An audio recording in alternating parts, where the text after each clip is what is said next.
Damon, thanks. In local news right now, Utah is taking steps to address the homeless crisis in our state. In 2024, the Utah Office of Homeless Services reported 3,869 people were recorded as being unsheltered.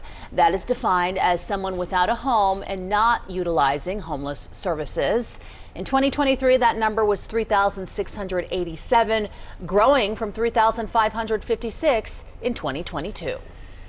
And right now, the point-in-time count is underway for 2025. Scott McCain is live in downtown Salt Lake City to tell us about the volunteers in Salt Lake County who are now hard at work. Scott.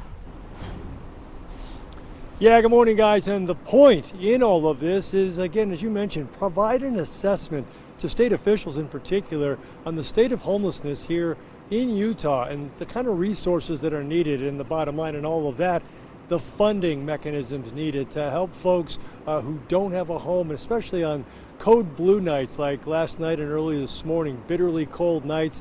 A lot of folks out there.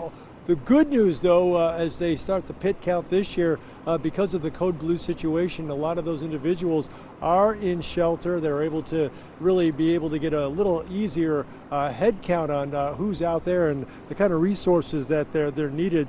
But it also gives communities a better understanding of what their community needs and the folks that are out there. Each morning, for 2 mornings, volunteers meet at hubs like the one we're at.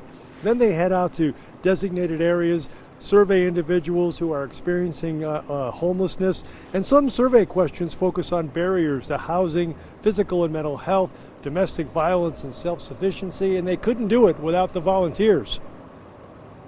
It's a small thing that I can do, that I can give back, and it's very eye-opening just to see that these are just people. I mean, they're good people, they're Utahns, and it's something that I can do to give back to them. Yeah, folks involved with the pit count say the vast majority of individuals they encounter are right from here in the state of Utah. The information they gather over the next 2 days is going to be recorded using an app created by Salt Lake County, the surveyor's office. And again, this is going to be happening over the next, the remainder of the morning today and tomorrow morning as well. And that information then fed up the line and ultimately to state legislators to see how much funding is needed to deal with the situation.